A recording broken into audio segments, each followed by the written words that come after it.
here as I go live on Instagram too. Oh, let me pull up my live so I can see it. Here we go. Yeah, we did the split thing again. So let me fix that.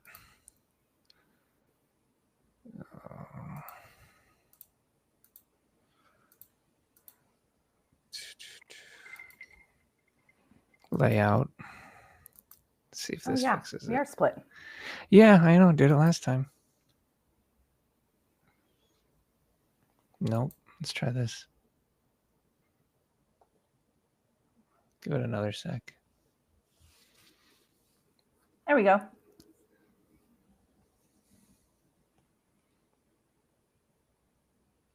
I don't see you popping up. Okay, perfect. You are popping up. Awesome. It's saying my device is struggling to record. Okay. Come on, Riverside, what's going on? I know. Let's give it a minute. I hate for you to crash. Let me know if it starts going.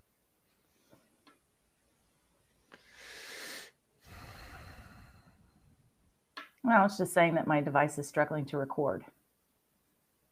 Let me close. A couple other things. I don't have any other apps open though, so. Yeah.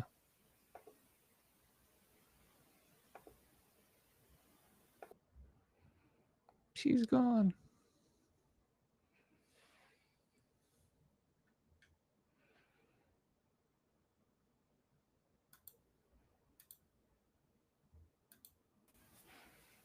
Let me know how it looks now.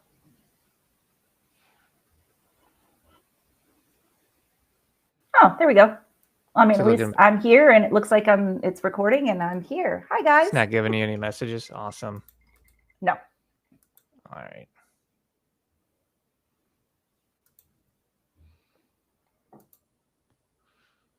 Cancel. Pin it. All right. That's up. Welcome to the podcast. I've got Christy Lee with us. Christy, thanks for coming back. Oh, of course. It's always fun to sit and chat with you, Jeffrey. How has your week been? Any new shows or films you watched or anything? You know, it's been a very busy week. We're in post-production on a project, and so I have not gotten to catch up on too much in terms of shows or films this week. I mean, we had a fun movie night last night with some friends, but we watched like old movies because I have a friend who loves to celebrate Halloween and loves horror films. And so he does this thing called 31 and 31, where it's like 31 days of horror films. So we kicked that off last night and we watched a fun 80s film called Monster Squad, which I love Monster Squad. If anybody knows that movie. Oh my God. I haven't seen it in like 20 something years and I forgot how great that movie is. Yeah. It had the Coreys in it. Feldman and Haim. No, this was a different one. So these were like not known actors. Yeah. Oh. But it was notably co-screenwritten by Shane Black, who obviously is a really well-known director and screenwriter, but it just has all that humor in it. And it's such a cute little fun movie. This doesn't have like Dracula and the werewolf, the Wolfman. This has them, right? And it doesn't have Corey Feldman in it as a kid? No, that's the Goonies. No. It's Monster Squad. No. All right.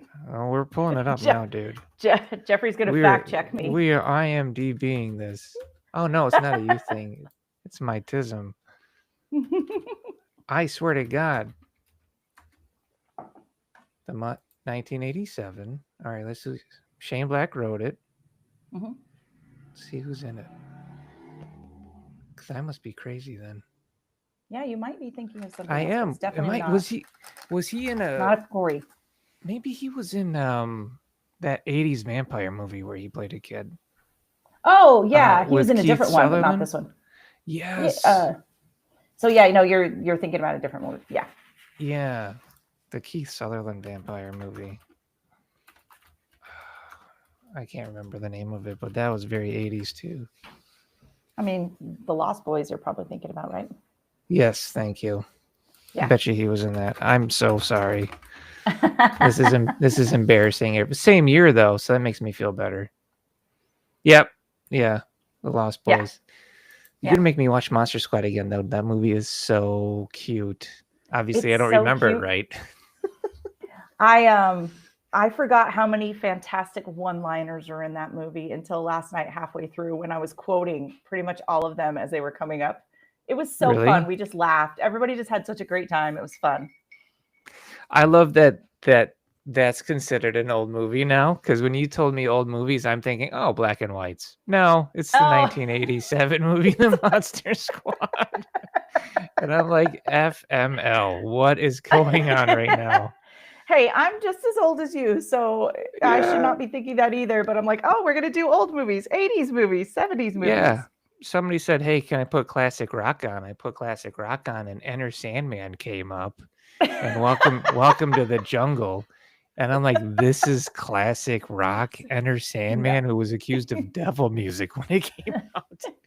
And now we're just This putting is it like, on when we go grocery shopping. It's yeah, like, exactly.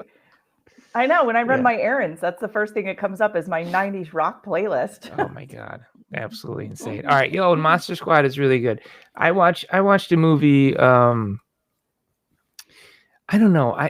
I have to be in a particular need for speed, I guess. I have to be in a particular, like, all right, I want to watch a racing movie. I can't just sit down and put a racing movie on. I have to feel like, yeah, let's do it. And so I watched F1 because I finally felt like in the mood for it. And I really enjoyed it. I thought it was good. Have you Oh, seen yeah. F1 with Brad Pitt? Huh, we haven't seen it yet, but I heard it was really good. Here's what I like. Here's my favorite take on it. He is like the Ronin samurai, lone cowboy, salt of the earth, doesn't care about money or fame, is just chasing that perfect moment. And that's his character, and it's fascinating. I love it. So instead of coming into, like, the easy way to write this would be to come into the guy as he's just coming out of whatever his lowest point in life was, like addiction and womanizing and all of these things. No, he's already moved past all of that. He's settled into this rhythm of just chasing those moments in the race, and then he's brought Yeah. on as like the specialist, and I love that. And then they pair him up with the cocky upstart, of course, and then Right. Yeah. those two learn from each other. So it was a really beautiful film. And there is this moment in the film I would love to use during seminars to teach subtext, because it's so Yeah. fantastic, Christy. Like, when you watch it, you'll see it. They're starting before their first big race. He's come back to F1 after decades. He's already crashed a couple of times. So Javier Bardem is on the verge of bankruptcy, and he owns the team. And so he comes in, Javier Bardem comes in, sits down, and he's like, "How you doing?" And it's just so quiet. And he's like, "Good. You okay?" Mhm. Good. And you can just both tell they're so nervous and anxious about it, and that they Yeah. want to say something to each other, but they can't bring themselves to do it. So then oh, okay. And then they just both walk out, and it just fills the room with this discomfort. I was like, man, that is a great scene to show subtext. Oh, I love that. And that's one of the toughest things in terms of writing is subtext. It's so challenging. Yeah. I know we've both seen it in scripts that we read and evaluated, but even for myself, there's always this kind of challenge for myself on how to do very smooth and efficient subtext Yeah. in your writing, in the writing process. I know, because the easy way to go into doing that scene, or it makes me think of, like, what's the low budget version of this where they just don't have the depth, right? They'd both be talking about their feelings. And instead Sure. we've got two manly guys doing everything they can to avoid talking about their feelings, which then reveals Yeah. their feelings. Yeah. Absolutely perfect. Absolutely loved it. So yeah, the F1, super, super good. Twist ending, which is awesome. Yeah, it's really good. I recommend it. So, did you watch any trash movies, or have you found any bad screenwriting advice for me? I would like to talk about something that I read this week, which was somebody talking about bad dialogue and Yeah. how to really write great dialogue that's either not exposition filled or not so on the nose.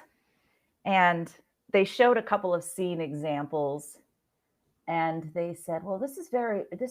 I don't understand this phrase 'on the nose.' I understand what it means, but I'm not sure." I watched it and I'm like, I don't understand why that dialogue would be bad though, because again, I felt like the dialogue had enough subtext and conveyed the information very well, and I don't feel like it was so on the nose.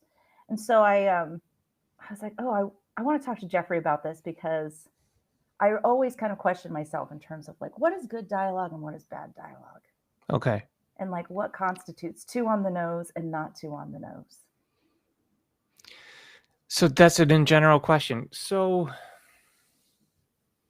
I think some of it comes down to voice. Is your dialogue coming through your character's unique voice? You'll find the first couple of drafts, or if I get like an early read from somebody, everybody sounds the same. And then, of course, the dialogue is just trash because it's the most basic thing someone can say. And there is no depth to it. So if you go through and you do like a subtext pass, where you're like, how do I make this moment feel juicy? How do I add subtext to it? Then you can start actually cutting away from the dialogue. So when you have these huge blocks of exposition and everything, you start bringing in subtext. It makes the dialogue punchier. But then you don't want to Hmm. overwrite it. Like you can get that Right. kind of Sorkin-esque feel to your dialogue where it's overly written and starts to feel like a stage play. And that Hmm. is very much, that Sorkin, that Mamet dialogue style, because they came from Yeah.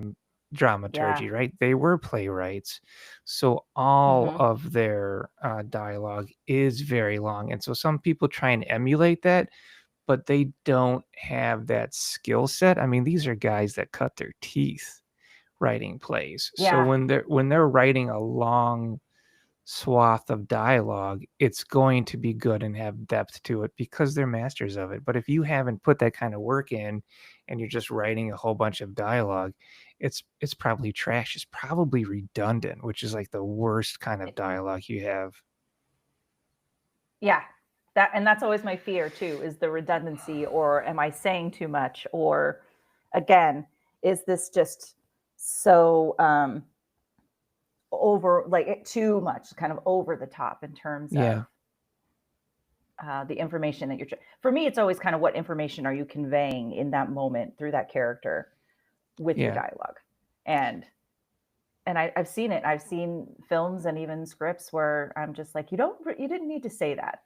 There wasn't a necessary need to say certain things that you Right. can see on screen. If we visually can see it, you don't necessarily need to say per se. But Yeah.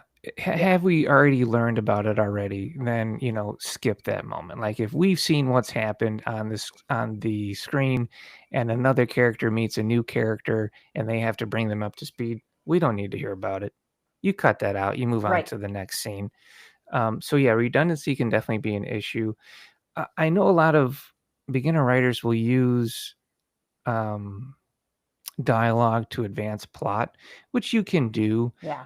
I prefer to use dialogue to develop character, Hmm. but I think where there can be growth with some writing is where you misinterpret it, growing character as them expressing feelings. Like, let me tell you all about my feelings right now, how I'm feeling in this moment.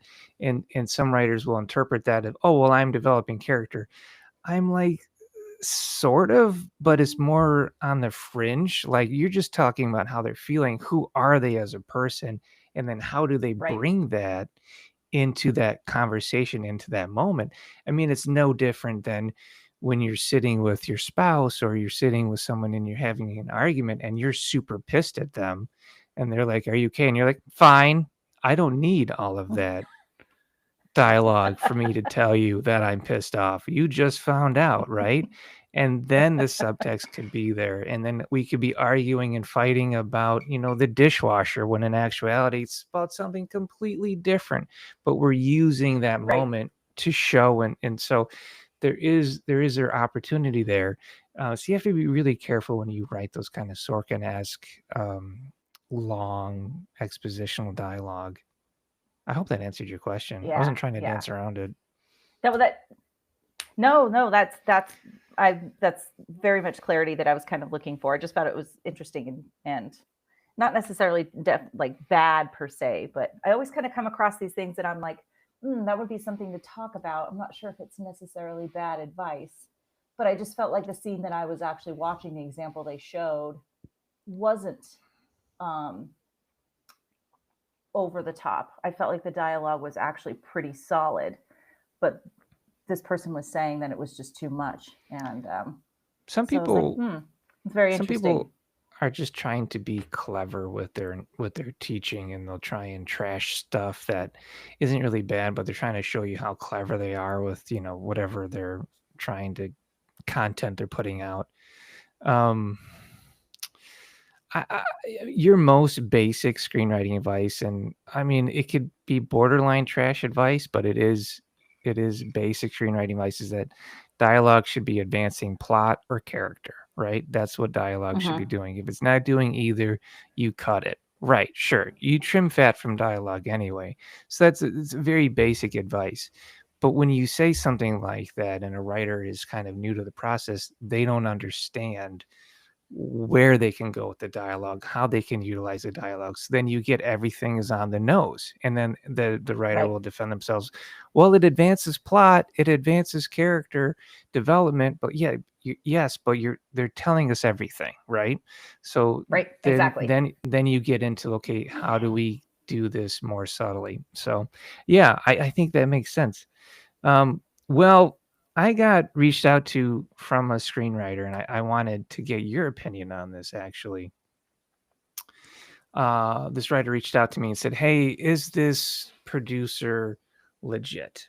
And I read the message they sent me, and the producer said to them, I'm interested in this project. I don't want to produce it. I don't want to option it.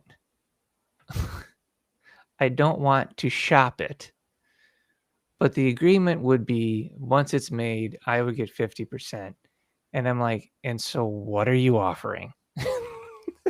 Yeah, yeah. What is the question here? Yeah, you're offering nothing and asking for 50%. And this writer was legit concerned because this guy had credits. I looked at the credits and I was not impressed with the credits. Um, and so uh, even you can even get people out there who are legit, who show interest and can still try and scam you, and it just really bothers me.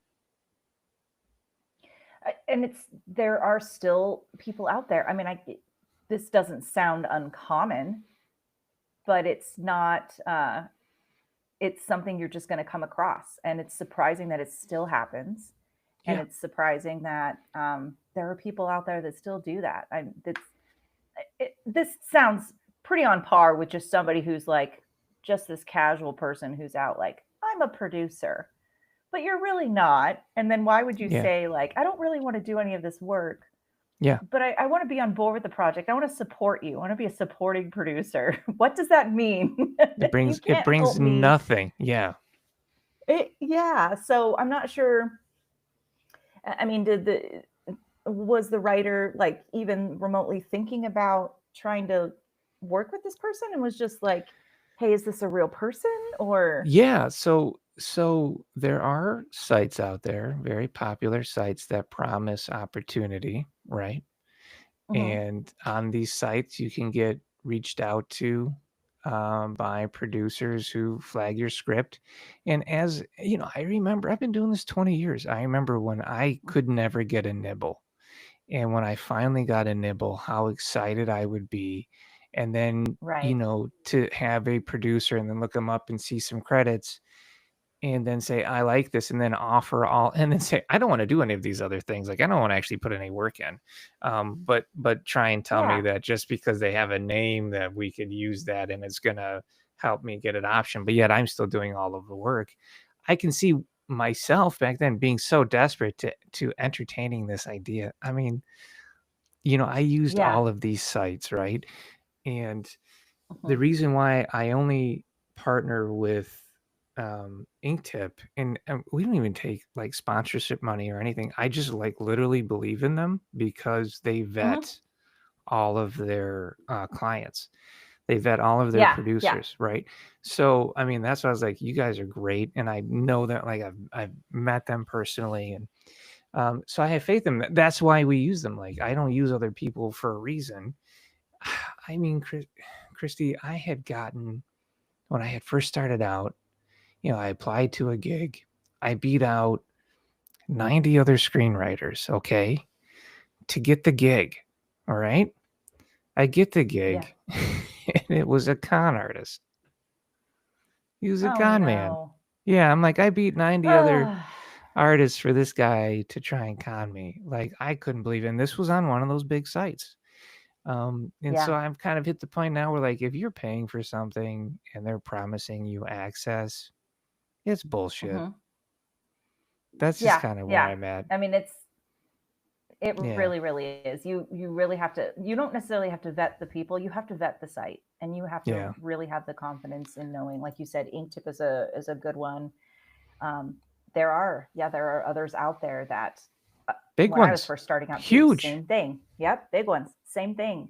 And there's even some big ones that that are spoken highly of, that I personally just chose not to have my script on, or be a part Yeah. of, because of hearing stories like this, hearing where Yeah. writers had pretty terrible experiences. And so you just have to do your research, and you have to really kind of know, and do the reading on it, and then reach out and connect to other writers that have had success stories or have worked with certain Absolutely. platforms, and kind of vet that way. But Yeah.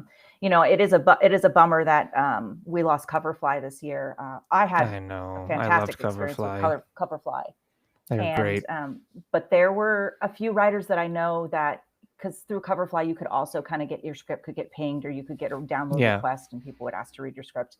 And there were a few that had the same kind of experience, where somebody did a Really? download request and said they were like, I'm interested, I want to read your script, but then they really wanted to not do anything with it. They just wanted to say that they read your script and they gave you their insight so that they could contribute to your project. It's like, Mm-hmm. you just read my script like it's a peer reading. Like, what do you, Yeah. So you just have to really be careful as a writer. You have to really do your research on your sites. You do, that you're man. on. I know a fan of the show who was approached by a guy who produced soap operas. They had even had at one point an Emmy nomination, and the guy's like, "Hey, for $100,000, I can get you some writing credits." And I'm like, "That's crazy. That's crazy." What? Yeah. That's So crazy. it's nuts, man. Like, even the Yeah. people that are legit are still trying to make money in a Mhm. shady way. Mhm. So no, I'm glad to get your take on that, because it bothers me so much that it's still scammy out there. Yeah, it is. And the way that the industry is now, with up and coming writers and people, I don't want to use the word desperate, but people are eager and they're very determined, and they do want to kind of get their work out there and get picked up. And it's such a cutthroat kind of situation right now with the way the industry is. Mhm. I just hate for writers to kind of fall prey to those who know that there is this kind of sense in the industry with writers right now, and I don't want people to get taken advantage of. Absolutely. Keep your money. Don't Don't pay. If anybody ever asks you for money up front, it's a scam. yes. Do not do it. No, absolutely, man. Absolutely. Christy's 100% right. Um, we've all been there. We've all been desperate. We've all had that dark night of the soul moment, and you just have to be consistent and push through it, and eventually you will find your way. But don't give money. Don't give money away freely. Mm-mm. Um, you know, I like when I started this site as a opportunity for people to kind of donate.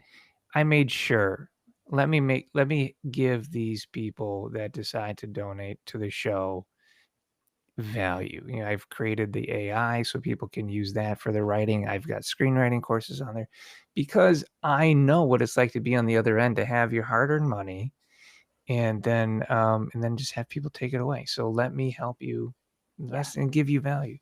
Hey, we've got some questions, Christy. Can I fire some at you? Let's do it. All right. The Film Genie asks, does watching a lot of movies enhance your writing in any way?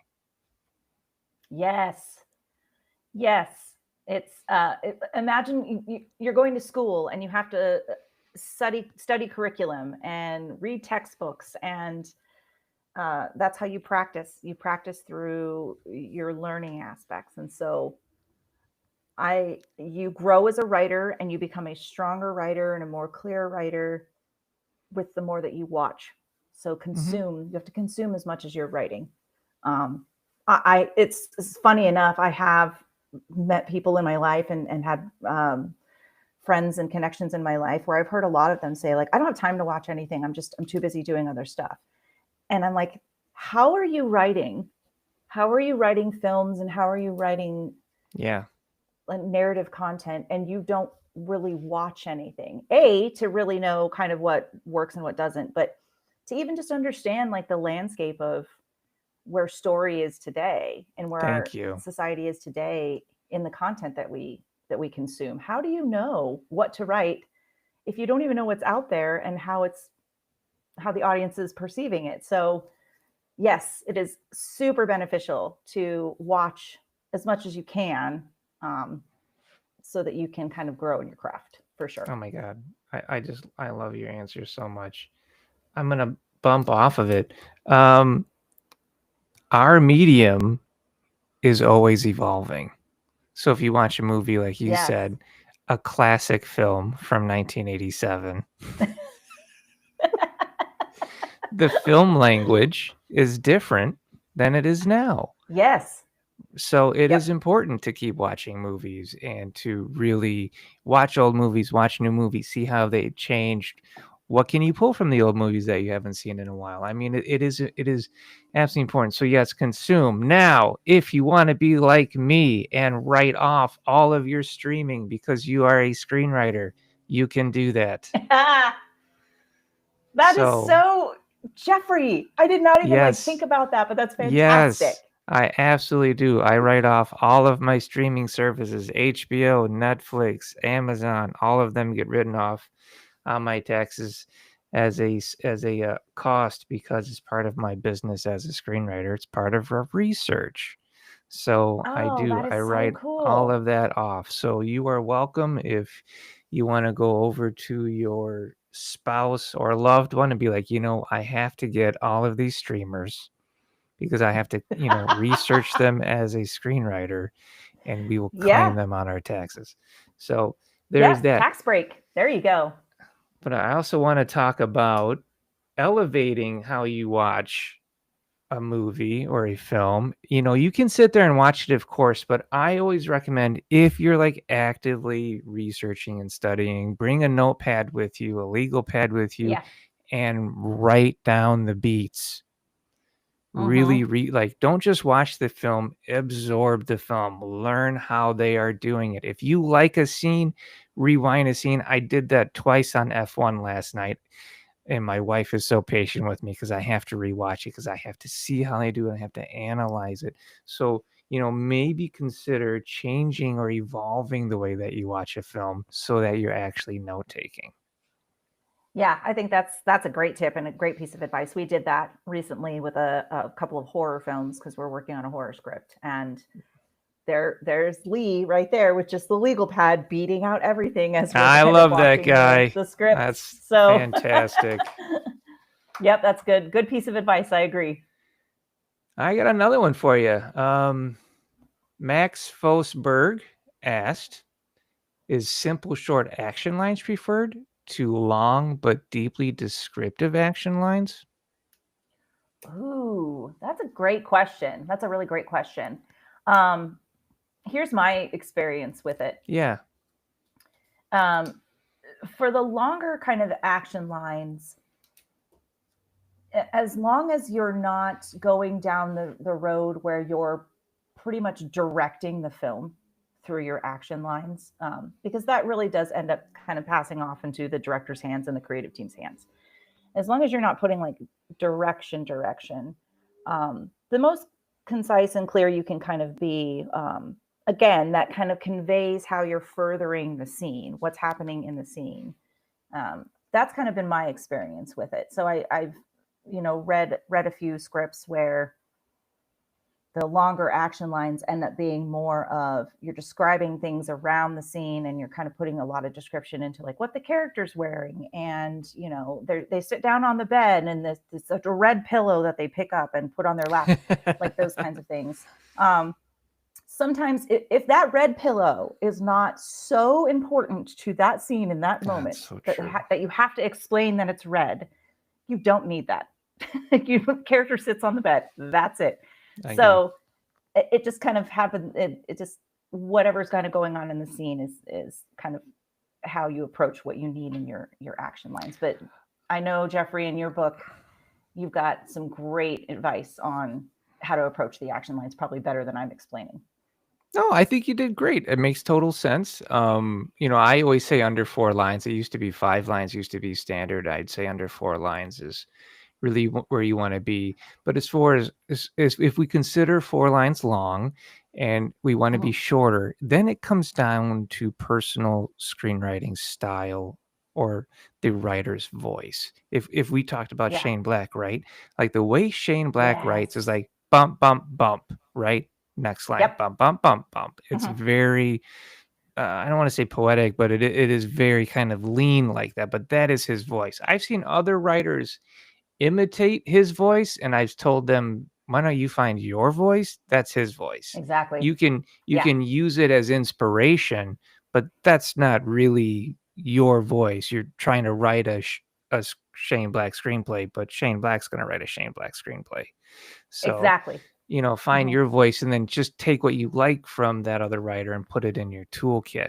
So I would say definitely, finding your voice of it is going to kind of define that. But I love your example of the red pillow, because I was doing notes, feedback on a writer's script, and the central character always had a white knit cardigan. And I know it's a white knit cardigan because I read that phrase hundreds of times. And, at one point I wrote a note about, I cannot stand this white knit cardigan. And then I deleted that note because it's like, that is far too harsh. Let's be professional. Like I wanted to be like, F this white knit cardigan. It has nothing to do with anything, right? It's just they've decided. So then I put in a note like, this white knit cardigan is mentioned several times. We don't need this mentioned so much. We can pretty much assume it is part of the character, since it doesn't have any emotional meaning. It's not like it was given to her by her mother after her mother died, and it meant like there was nothing there. It was just an overly descriptive thing. And I know because I did that. I've been doing this forever. And I remember writing a screenplay where a guy had a sinister smile. And I kept writing that throughout the whole script because I didn't know better. So I got chewed alive when I got notes about this sinister smile by other writers giving notes. And it's like, okay, note taken, and then I leveled up a little bit. So yeah, I totally get it. Yep, for sure. Let's see if anybody else has any questions. Really great questions so far.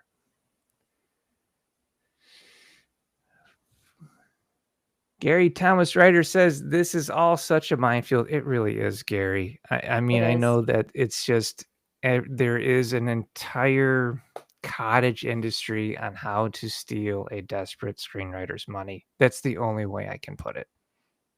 Yeah, that's a good way to approach it. And it's scary, and it's unfortunate, and it's sad, but it is there. And this is where having a really good network of friends and people that are kind of in your writing circle really is beneficial, because or kind of having a platform like this where you can come and kind of seek advice, is really know who to go to for just guidance on things like that, because there still those kind of scammers out there, and it's just unfortunate.